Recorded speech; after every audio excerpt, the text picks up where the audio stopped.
கர்த்தரும் இரட்சகரும் ஆகிய இயேசு கிறிஸ்துவின் இனிய நாமத்தில் எஸ்கோல் பள்ளத்தாக்கின் ஊழியங்கள் வழங்கும் யுத்தத்திற்கு ஆயத்தப்படுங்கள் என்ற நிகழ்ச்சிக்கு உங்கள் யாவரையும் அன்போடு வரவேற்கிறோம். இப்போது என் அன்பு தகப்பனார் பாபு ஜக்சிங் அவர்கள் உங்களுக்கு தெய்வ செய்தி அளித்து ஜெபிப்பார்கள். அன்பின் பரலோக பிதாவே, ஆசீர்வதிக்கப்பட்ட இந்த வேளைக்காக நன்றியோடு ஸ்தோத்திரிக்கிறேன். தகப்பனே, இப்பொழுதும் உம்முடைய வார்த்தைக்கு நேராய் கடந்து வந்திருக்கிற ஒவ்வொருவர் மீதும் தகப்பனே உம்முடைய சமாதானம், உம்முடைய கிருபையும் அபரிதமாய் இறங்குவதாக என்று சொல்லி ஜெபிக்கிறேன். மறைக்கப்பட்ட அனுபவங்கள் தகப்பனே அப்பா, குருட்டாட்டத்தின் அனுபவங்கள் இயேசு என்கிற நாமத்தினால் இப்பொழுதே திறக்கப்படுவதாக என்று சொல்லி ஜெபிக்கிறேன். தகப்பனே, சமாதான வழியை அறியாதபடிக்கு சத்துரு கட்டி வைத்திருக்கிற என் பிள்ளைகளுடைய கண்கள் திறக்கப்பட்டு இயேசு என்கிற சமாதான பிரபுவை அறிந்து கொள்ளுவார்களாக. தகப்பனே, விடுதலைக்காக கடந்து வந்திருக்கிற ஒவ்வொரு பிள்ளைகளின் மேலும் விடுதலையின் ஆவியானவர் அபரிதமாய் இறங்குவாராக. வியாதிகளை சுகமாக்குகிற தேவனுடைய கரம் கடந்து வருவதாக என்று சொல்லி ஜெபிக்கிறேன். எல்லா அடிமைத்தனத்தின் நுகத்தடிகளையும் இயேசு என்கிற நாமத்தினால் இப்பொழுதே உடைத்து போடுவீராக. அதற்காய் ஸ்தோத்திரம். தேவனாகிய கர்த்தர் ஜெயமாய் எழுந்தருளுவீராக. இயேசு கிறிஸ்துவின் இனிய நாமத்தில் பிதாவே, ஆமேன், ஆமேன். ஆண்டவரும் இரட்சகருமாகிய இயேசு கிறிஸ்துவின் ஈடு இணையற்ற நாமத்தில் யுத்தத்திற்கு ஆயத்தப்படுங்கள் என்கிற இந்த நிகழ்ச்சியை தொடர்ந்து பார்த்து கொண்டிருக்கிற உங்கள் யாவரையும் அன்போடு கூட வாழ்த்துகிறேன். இன்றைக்கும் சற்று நேரம் சிந்திக்கும்படியாக நாம் தெரிந்து கொண்ட வேத பகுதி பரிசுத்த லூக்கா எழுதின நற்செய்தி நூல் 19வது அதிகாரம் 42வது வசனத்தை நாம் வாசிக்க கேட்போம். உனக்கு கிடைத்த இந்த நாளிலாகிலும் உன் சமாதானத்துக்கு ஏற்றவைகளை நீ அறிந்திருந்தாயானால் நலமாயிருக்கும். இப்பொழுதோ அவைகள் உன் கண்களுக்கு மறைவாயிருக்கிறது. என கருமையான தேவனுடைய பிள்ளையே, இந்த 41வது வசனத்தை பார்ப்பீர்களானால், இயேசு சமீபமாய் வந்தபோது நகரத்தை பார்த்து அதற்காக கண்ணீர் விட்டு அழுதார் என்று எழுதப்பட்டிருக்கிறது. அன்று நகரத்தை பார்த்து கண்ணீர் விட்டு அழுத இயேசு கிறிஸ்து, நகரத்திற்கு சமீபமாய் கடந்து வந்த இயேசு கிறிஸ்து இன்று உனக்கு அருகாமையில் கடந்து வருகிறார். அருமையான திருச்சபையே, இந்த திருச்சபைக்கு நேராக கடந்து வருகிறார். உன்னுடைய குடும்பத்திற்கு நேராக கடந்து வருகிறார். உன்னுடைய தனி வாழ்க்கைக்கு நேராய் கடந்து வருகிறார். உனக்கு சமீபமாய் கடந்து வந்த இயேசு கிறிஸ்து உன்னை பார்த்து கண்ணீர் விட்டு அழுகிறார். உன்னுடைய நிலைமையை பார்த்து வேதனைப்படுகிறார். உன்னை பார்த்து கண்ணீர் விட்டு அழுது இயேசு சொல்லுகிற காரியம் என்ன தெரியுமா? உனக்கு கிடைத்த இந்த நாளில் ஆகிலும், ஐயோ, எத்தனையோ பேர் இந்த நாளை பார்க்க வேண்டும் என்று ஆசையாயிருந்தார்கள். எத்தனையோ பேர்கள் இந்த நாட்களை உயிரோடு இருக்க வேண்டும் என்று எண்ணிக்கொண்டிருந்தார்கள். எவ்வளவோ கோடி கோடியான பணத்தை செலவு பண்ணினார்கள். ஆனால் அவர்களுக்கு கொடுக்கப்படாத, அவர்களுக்கு கிடைக்காத இந்த அரும்பெரும் சாக்கியத்தை உனக்கு கொடுத்திருக்கிறாரே. உனக்கு கிடைத்த இந்த நாளில் ஆகிலும், எனக்கு அருமையான வாலிப சகோதரனே, எனக்கு அருமையான வாலிப தங்கச்சி, உனக்கு கிடைத்த இந்த நாளில் ஆகிலும் உன்னுடைய சமாதானத்துக்கு ஏற்றவைகளை தெரிந்து கொள்ளுவாயானால் நலமாயிருக்கும், நலமாயிருக்கும், நலமாயிருக்கும். இயேசு உன் சமீபமாய் வர விரும்புகிறார். இயேசு உன்னை பார்த்து கண்ணீர் விட்டுக் கொண்டிருக்கிறார். இயேசு உன் சூழ்நிலைகளை பார்த்து கலங்கிக் கொண்டிருக்கிறார். உன்னுடைய பாவமான வாழ்க்கையை பார்த்து, உன்னுடைய சாபமான வாழ்க்கையை பார்த்து இயேசு கண்ணீர் விட்டு அழுகிறார். அவர் கண்ணீர் விட்டு அழுது, ஐயோ, சமாதான காரணராகிய இயேசுவை நீங்கள் அறிந்து கொள்ளுவீர்களானால், ஐயோ, நீங்கள் இவைகளில் இருந்து விடுதலையாக்கப்படுவீர்களே என்று சொல்லி உனக்காக பரிதபித்துக் கொண்டிருக்கிறார். சகோதரனே, நீங்கள் என்னை தெரிந்து கொள்ளவில்லை, ஆனால் நான் உங்களை தெரிந்து கொண்டேன் என்று சொன்ன வார்த்தையின்படி நீ இயேசுவை தெரிந்து கொள்ளாவிட்டாலோ, இயேசுவிற்கு விரோதமாய் நீ கடந்து போனாலும், அவர் உன்னை தேடி வந்து உனக்காக கண்ணீர் விட்டு அழுது கொண்டிருக்கிறார். உனக்காக பரிதபித்துக் கொண்டிருக்கிறார். இரத்தத்தில் புரண்டு கொண்டிருக்கிற உன்னை அவர் பார்த்து பிழைத்திரு என்று சொல்லு சொல்லுகிறார். இன்றைக்கே இரட்சணிய நாள், இன்றைக்கே சமாதானத்தை தருகிற நாள், இன்றைக்கே விடுதலையின் நாள். அந்த இயேசுவை நீங்கள் சொந்த இரட்சகராக ஏற்றுக்கொள்ளுங்கள். இந்த வசனத்தில் இருந்து நான் 3 முக்கியமான காரியங்களை உங்களுக்கு முன்பாக வைக்க விரும்புகிறேன். முதலாவது, இந்த வசனத்தை நீங்கள் வாசித்து பார்ப்பீர்களானால் இங்கே சொல்லப்பட்டிருக்கிறது, உனக்கு கிடைத்த இந்த நாளிலாகிலும் உன் சமாதானத்துக்கு ஏற்றவைகளை நீ அறிந்திருந்தாயானால் நலமாயிருக்கும். இப்பொழுதோ அவைகள் உன் கண்களுக்கு மறைவாயிருக்கிறது. முதலாவது நான் உங்களோடு வைக்கிற காரியம் என்னவென்றால், இப்பொழுதோ அவைகள் உன் கண்களுக்கு மறைவாயிருக்கிறது. இப்பொழுதோ அவைகள் உன் கண்களுக்கு மறைவாயிருக்கிறது.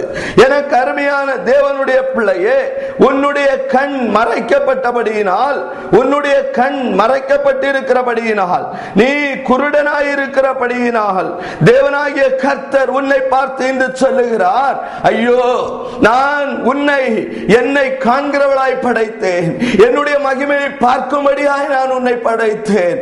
ஆனால் இன்றோ சத்ருவானவன் உன் கண்களை குருடாக்கி வைத்திருக்கிறான். உன் சத்ருவானவன் நீ பார்க்க கூடாதபடிக்கு, என்னுடைய பிரசன்னத்தை பார்க்க கூடாதபடிக்கு, என்னுடைய மகிமையை பார்க்க கூடாதபடிக்கு உன் கண்கள் குருடாக்கப்பட்டிருக்கிறது. இப்பொழுதோ உன் கண்கள் குருடாக்கப்பட்டிருக்கிறது. இப்பொழுதோ உன் கண்கள் அவைகளுக்கு மறைக்கப்பட்டிருக்கிறது. ஜீவனுக்கு நேராய் கடந்து வர வேண்டிய நீ மரணத்திற்கு நேராய் கடந்து போய் கொண்டிருக்கிறாய். வேதத்திற்கு நேராய் கடந்து வர வேண்டிய நீ உலகத்திற்கு நேராய் கடந்து போய் கொண்டிருக்கிறாய்.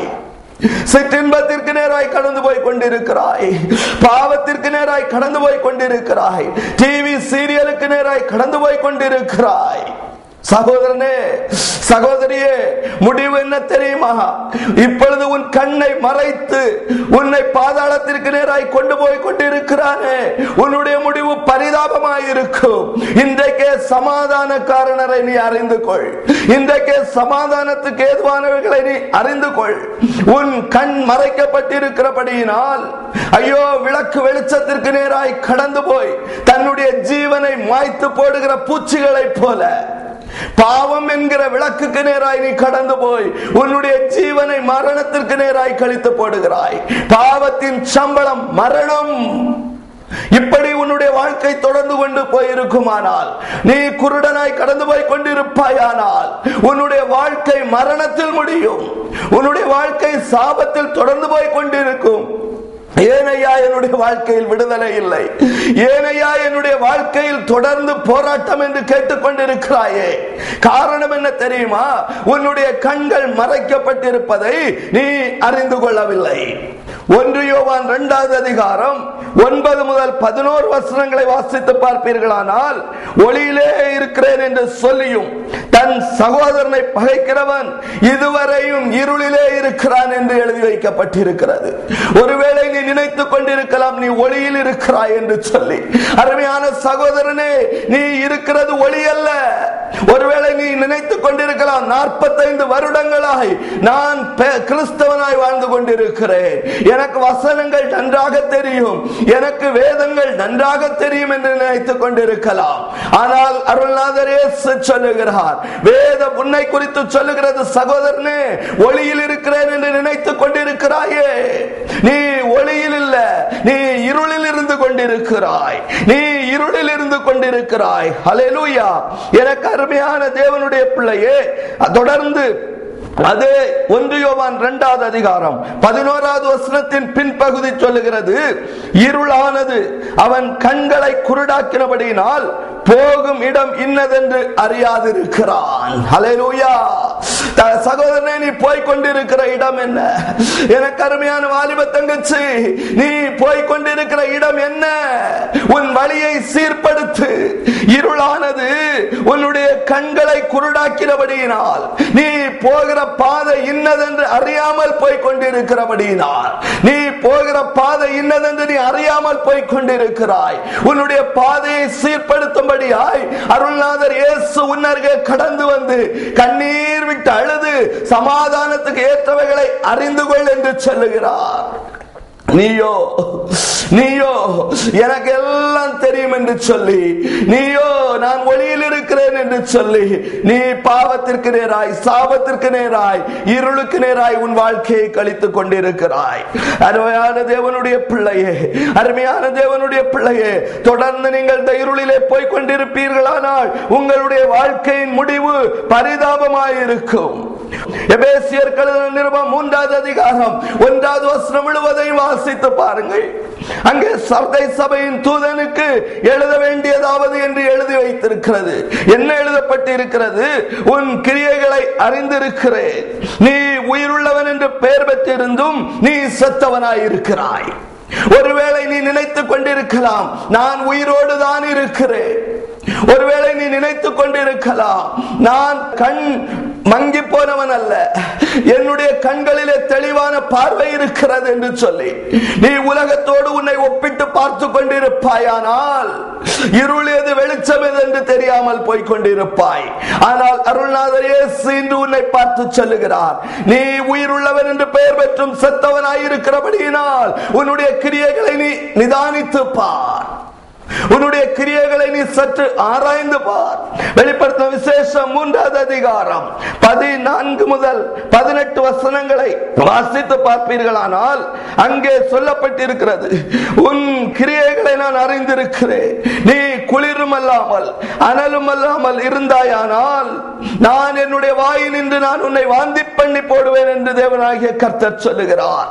எனக்கு அருமையான தேவனுடைய பிள்ளையே, நீ நிர்பாக்கியவனாயிருக்கிறாய், நீ பரிதபிக்கப்படத்தக்கவனாயிருக்கிறாய், நீ தரித்திரனாயிருக்கிறாய், நீ குருடனாயிருக்கிறாய், நீ நிர்வாணியாயிருக்கிறாய். ஆனாலும் இவைகளை எல்லாம் நீ அறியாமல் எனக்கு என்ன குறை என்று சொல்லுகிறாய், என்ன குறை என்று சொல்லுகிறாய். ஆகையால் தேவனாகிய கர்த்தர் இந்த காலை வேளையிலே உன்னருகே கடந்து வந்து உன்னை பார்த்து சொல்லுகிறார், நீ பார்வையடையும்படிக்கு உன்னுடைய கண்களுக்கு கலிக்கம் போட வேண்டும் என்று நான் உனக்கு ஆலோசனை சொல்லுகிறேன். கர்த்தருடைய வேதம் கண்களை தெளிவிக்கிறதா இருக்கிறது. கர்த்தருடைய வசனம் உன் கண்களை தெளிவிக்கிறதா இருக்கிறது. குருட்டாட்டத்திலே ஓடிக்கொண்டிருக்கிற சகோதரியே, சகோதரனே, கண்கள் குருட்டாட்டமாயிருக்கிறதோ இன்றைக்கு உன்னுடைய வேதத்திற்கு நேராய் கடந்து வா. சமாதான கர்த்தரை நீ இன்று அறிந்து கொள்ளும்படியாய் இருளில் இருக்கிற நீ வெளிச்சத்திற்கு நேராய் கடந்து வா. இருளில் இருக்கிற ஜனங்கள் பெரிய வெளிச்சத்தை காணும்படியாய், அந்தகாரத்திலே அந்த வெளிச்சம் உதிக்கும்படியாய் இதோ அருள்நாதர் இயேசு இந்த உலகத்திலே விடிவெள்ளி நட்சத்திரமாய் கடந்து வந்திருக்கிறார். அவரை உன் சொந்த இரட்சகராய் நீ ஏற்றுக்கொள்வாயானால், அவரை உன் சொந்த இரட்சகராய் ஏற்றுக்கொள்வாயானால் இன்றைக்கு உன்னுடைய கண்கள் தெளிவாகும் என்பதில் எந்தவித சந்தேகமும் இல்லை, எந்தவித சந்தேகமும் இல்லை. ஏசாயா தீர்க்கதரிசன புஸ்தகம் 33வது அதிகாரம் 15 முதல் 17 வசனங்களை வாசித்து பார்ப்பீர்களானால் அங்கே 17வது வசனம் சொல்லுகிறது, உன் கண்கள் ராஜாவை மகிமை பொருந்தினவராய் காணும், தூரத்தில் உள்ள தேசத்தை பார்க்கும். ஹல்லேலூயா. உன் கண்கள் ராஜாவை மகிமை பொருந்தினவராய் பார்க்கும், தூரத்தில் உள்ள தேசத்தை நீ பார்ப்பாய். ஐயோ, இக்காலத்து பாடுகள் அல்ல, உன்னை வருந்தி கொண்டிருக்கும் வேதனைகள் அல்ல. நீ பார்க்க வேண்டியது என்ன தெரியுமா? ராஜாதி ராஜாவை மகிமை பொருந்தினவராய் பார்க்க வேண்டும். ஆனால் ராஜாவை மகிமை பொருந்தினவனாய் பார்க்க கூடாதபடிக்கு இன்றைக்கு உன் கண்களை தடை பண்ணி வைத்திருக்கிற காரியங்கள் என்ன தெரியுமா? அதே 33வது அதிகாரம் 15வது வசனத்தை வாசித்து பார்ப்பீர்களானால், நீதியாய் நடந்து செம்மையானவைகளை பேசி இடுக்கண் செய்வதால் வரும் ஆதாயத்தை வெறுத்து பரிதானங்களை வாங்காதபடிக்கு தன் கைகளை உதறி ரத்தம் சிந்துவதற்கான யோசனைகளை கேளாதபடிக்கு தன் செவியை அடைத்து பொல்லாப்பை காணாதபடிக்கு தன் கண்களை மூடுகிறவன் எவனோ அவன்தான் ராஜாவை மகிமை பொருந்தியவனாய் பார்க்க முடியும். உன்னுடைய கைகளை நீ உதற வேண்டும். ஐயோ, பெரிய அந்தஸ்தில் இருந்து கொண்டிருக்கிறாயே, மாவட்டத்தின் அதிகாரியாக இருந்து கொண்டிருக்கிறாயே, ஐயோ, மாநிலத்தில் நல்ல ஒரு பதவியில் இருந்து கொண்டிருக்கிறாயே, ஆனால் இன்றைக்கு தேவனாகிய கர்த்தர் உன்னை பார்த்து சொல்லுகிறார், உன் கைகளை பரிதானத்திற்கு உதறு, உன் கைகளை பரிதானத்திற்கு உதறு. கோடி கோடியாய் பரிதான பணத்தை வாங்கி சேர்த்து உன் பிள்ளைகளுக்கு சாபத்தை குவித்துக் கொண்டிருக்கிறாயே, எப்படி ராஜாவை மகிமை பொருந்தியவராய் உன் கண்கள் பார்க்கும்? சற்று சிந்தித்து பார் சகோதரனே. யோவான் ஸ்நானகன் என்று சொன்னார், காவலர்களும் மாயக்காரர்களும் வந்து ரட்சிக்கப்படுவதற்கு நாங்கள் என்ன செய்ய வேண்டும் என்று கேட்ட பொழுது, உங்கள் சம்பளமே போதும் என்று இருங்கள், அப்பொழுது ராஜாவை நீங்கள் மகிமை பொருந்தினவராய் பார்ப்பீர்கள். பரிதானத்தோடு பரிதானத்தை கூட்டிக் கொண்டிருக்கிறாயோ, சாபத்தோடு சாபத்தை கூட்டிக் கொண்டிருக்கிறாயோ, உன் பிள்ளைகளுக்கு சாபத்தை தலைமேல் குவித்துக் கொண்டிருக்கிறாயோ, லஞ்ச பணத்தை வாங்கி காணிக்கையாய் போட்டுக் கொண்டிருக்கிறாயோ, அதை ஆதரித்து பேசுகிற எந்த ஊழியக்காரனாலும் சரிதான், தேவனாகிய கர்த்தர் என்று உங்களை பார்த்து சொல்லுகிறார், நீ ராஜாவை மகிமை பொருந்தினவனாய் பார்க்க முடியாது. நீ குருடனாய் போய் கொண்டிருக்கிறாய். உங்களுடைய சம்பளமே போதும் என்று இருங்கள், அப்பொழுது நீங்கள் ரட்சிக்கப்படுவீர்கள். உங்கள் குருட்டாட்டம் என்று மாறுவதாக. உங்கள் குருட்டாட்டத்தின் கண்களை மறைத்து வைத்திருக்கிற பொல்லாத சத்ருவின் சாப வல்லமைகளை தேவனாகிய கர்த்தர் என்று உடைக்கும்படியாய் கடந்து வந்திருக்கிறார். சகோதரனே, வேண்டாம் இந்த லஞ்சப்படம். உங்களுடைய சம்பளம் மட்டும் போதும் என்று இருங்கள். இரண்டாவதாக நான் இன்னொரு காரியத்தை சொல்லி கடந்து போக விரும்புகிறேன். அதே லூக்கா எழுதின சுவிசேஷம் 19வது அதிகாரம் 42வது வசனத்தில் இன்னொரு காரியத்தை தேவனாகிய கர்த்தர் அங்கே சொல்லுகிறார். இந்த நாளிலாகிலும் உன் சமாதானத்துக்கு ஏற்றவைகளை அறிந்திருந்தால் நலமாயிருக்கும். உனக்கு கிடைத்த இந்த நாள். இரண்டாவது நான் சொல்லுகிற காரியம், உனக்கு கிடைத்த இந்த நாள். எத்தனையோ பேருக்கு கிடைக்காத இந்த நாள் இன்று உனக்கு கிடைத்திருக்கிறது. எத்தனையோ பேர் இந்த நாட்களை காண வேண்டும் என்று ஆசையாயிருந்தார்கள். ஆனால் அவர்களுக்கெல்லாம் கொடுக்கப்படாத ஸ்லாக்கியம் ஏன் உனக்கு கொடுக்கப்பட்டிருக்கிறது? உன்னுடைய நீதி நிமித்தம் என்று நினைத்துக் கொண்டிருக்கிறாயோ? உன்னுடைய நல்ல மனசாட்சி நிமித்தம் என்று நினைத்துக் கொண்டிருக்கிறாயோ? உன்னுடைய பரிசுத்த நிமித்தம் என்று நினைத்துக் கொண்டிருக்கிறாயோ? இல்லை சகோதரனே, தேவனுடைய